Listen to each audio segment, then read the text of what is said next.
It's important to note that the so-called anti-woke strategy from Ron DeSantis we were discussing before the break does have its fans. Our Elle Reeve met a group of women from different parts of the country with various political backgrounds, but also, they say, bonding online over their appreciation of the now presidential candidate and his actions surrounding COVID. If DeSantis were to run tomorrow, he would win. And that would be such a hard pill to swallow, I think, for many people. Back in 2021, Vanessa Steinkamp was the first person who told me she was a fan of Florida Governor Ron DeSantis, and that there were more like her. When we first spoke to you in 2021, you mentioned that you had this group of mom friends that you met on Twitter who were just obsessed with DeSantis, and it just stuck in my mind for years. He would just do stuff and say stuff with this conviction. We're all like, thank you. Did you guys have a nickname for him? Daddy DeSantis. I mean, it's all joking. Of course. Because we're like desperate women who had tried everything that we could do in our own power, in our own communities, and we weren't getting anywhere. He was very vocal starting in the summer of 2020 about the need to open schools in particular. During the COVID lockdowns in 2020, these frustrated moms built an informal Twitter network of people angry about closed schools and the difficulty of remote learning. They were from all over the country, but saw DeSantis as a model of what they wanted in their cities. School is a safe haven. I mean, when I started advocating for kids to go back in person, I was called a granny killer, a teacher killer, selfish on Twitter. Oh my God, it was awful. Steinkamp is a teacher in Dallas and warned early on that lockdowns would hurt kids, especially poor kids. We can't forget our most vulnerable, and we've just created the single largest inequality generator in a generation by having some schools opened, some schools closed. On Twitter, Steinkamp connected with Jen Say, then a Levi's executive, who moved her family from San Francisco to Denver in early 2021 so she could send her kids to school in person.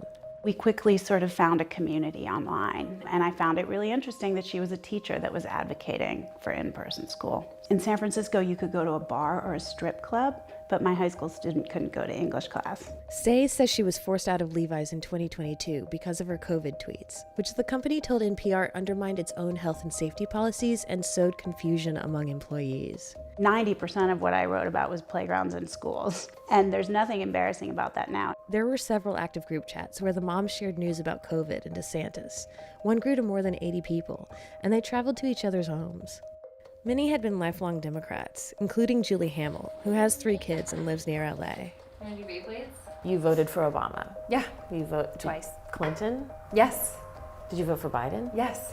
I have never voted for a Republican presidential candidate. I have always considered myself very socially liberal. But as we became more vocal on Twitter, we were really demonized.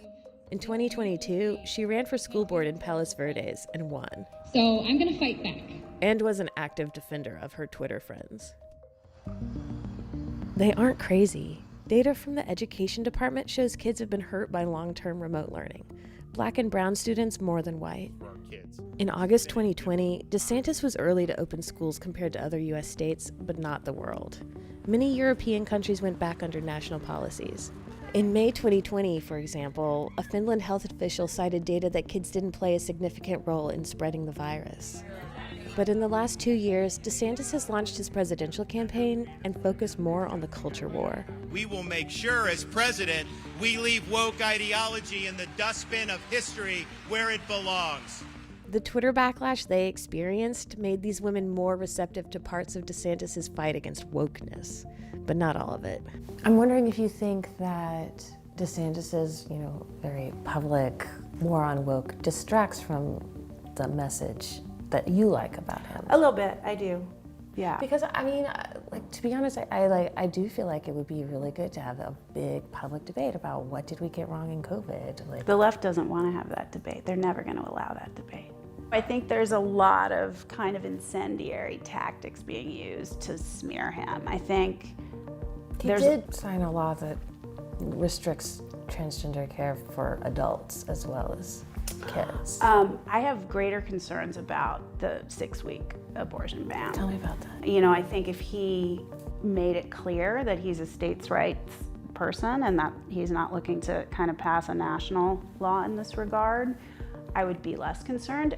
Not everyone in their Twitter orbit agrees on his tactics, but these three do think Florida's new 6-week abortion ban is bad. I think that's dangerous. That's something that I cannot get behind, and I don't think that's going to bode well for his presidential campaign. I think that that might be a real impediment to bringing in moderate women. None of these women like the idea of a 2024 rematch between Biden and Trump. They're open to voting for DeSantis, but are not sold. So there's been criticism from Republicans that DeSantis is like too online, that his campaign is too influenced by stuff that's popping online, but like isn't affecting people in real life. So someone struggling to pay their bills isn't thinking about pronouns. Is it possible that's true? Oh, I don't think so. I've been down all over Florida, and you know what they all say? He helped my business open up. He helped my kids go to school. The media just fixates on the culture war pieces. Is it possible that you're too online? Yes, for sure in the beginning, but not anymore. Do I need to fight with some random online? No. I would love to be off Twitter, but I feel like there are discussions that need to be had. For all the bad that comes with it, there's also a good. And I've connected with all of these like-minded women who are not alt-right demons. They're moms who have been unseen and unheard. Elle Reeve, CNN, Dallas. Our thanks to Ellie for that.